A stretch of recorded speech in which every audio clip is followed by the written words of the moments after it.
Now let's talk about paper. When we write calligraphy, you can have two different modes. Now the first mode we may experience is what I call the practice mode. So when we're practicing, obviously we don't want to have any trouble from our paper or ink or nibs. You just really want to focus on improving your calligraphy. Now when you're in a practice mode, the best to choose the type of paper is first, you want to make sure number one is it's smooth. It has to have a smooth surface and there's no texture on it. Secondly, you want to make sure that the paper is not recycled paper because recycled paper usually has a problem of bleeding or feathering. Now, if you're based in Hong Kong, I offer these calligraphy guideline paper, which I already have the guidelines printed on some really smooth paper, and I sell them as a pack. Or you can also consider the ultra smooth paper pack. It comes in a cream color or white color, and they are very nice to write with because they're very smooth. And I want to show you once you take out a page. So this is the ultra smooth paper, and you can see that it's slightly translucent. So you can see a guideline underneath, and you can practice on top. If you're based overseas, I would definitely recommend you to consider getting a Rhodia pad. Now, Rhodia pad usually is an orange cover, but this one is a special edition. It's called the Rhodia R. I really, really like the Rhodia R because the Rhodia R, it's slightly creamed and it's very smooth. It's like butter to write on. Now, when you're practicing on a pad, the best practice is to actually tear off a page and use it as a single sheet. Now the reason is because you can see there's a whole thickness to the pad, right? So when you're writing on top, your arm actually has the movement has been interrupted by the edge.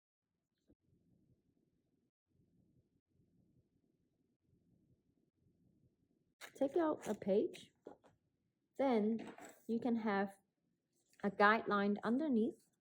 I would remove the pad. I'll put a few more pieces of paper underneath using as a cushion. So the underneath paper, the cushion paper must be smooth. Okay, now then you can practice having them placed together like so, and you can still see the guideline. And also a little bit tips about practicing is I always think is very important, especially now that I think about my past experience, when I was a beginner, is that I used to not practice on guidelines and I just write, kind of randomly on a page and I realize it's not consistent.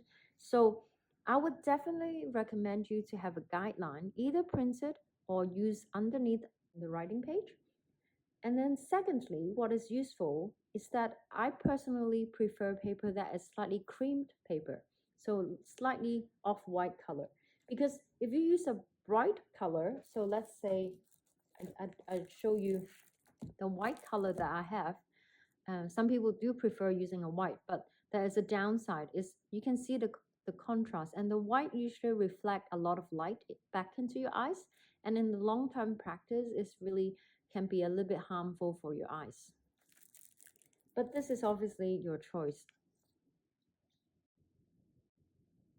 When you're in a play mode, you can definitely consider using watercolor paper.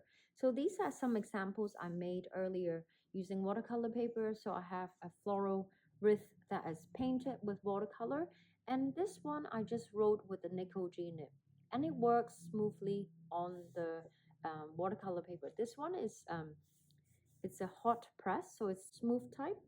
Now, if it's a cold press, so usually cold press, it has texture. So you can see that the paper has texture. When you're in a play mode, definitely you can experiment on these kind of paper, but definitely not when you're in a practice mode. Well, because if you're practicing and if you do have issue with the paper, like for example, the nib catch the fiber all the time, then it's not really great for practicing. But when you're playing, definitely experiment different types of paper. It can be like watercolor paper, it can be handmade paper. Now, lastly, let me show you, if you're using a non-recycled paper, so this is a paper that I provide, and it's not recycled. You can see I use a magenta ink to write, and you can see that the lines are very sharp on this paper. There's no bleeding and there's no feathering. However, if you used a recycled paper, and I bring it closer to the camera, you can see there are lots of bleeding and feathering that is happening, especially in the heavier downstrokes. Now, if this happens to your page, I would definitely recommend you not to use this type of paper, because you just don't really see a nice form to your writing. It also affects the quality of lines. Now, sometimes what I realized that if you live in a very humid country like Hong Kong, where I'm from, even though the paper that normally works okay, sometimes now and then it does have problem with bleeding and feathering. What I discovered is that because there is some moist inside the paper, and when you write, you will notice the ink will bleed or feather. And if this happens, I would just say scrap that page, put it away, and try to get a new piece of paper, because that page probably has some water inside. The last point that I want to mention, if you go to an art shop, and this is actually quite interesting because you will see that some paper pads that specifically set for calligraphy.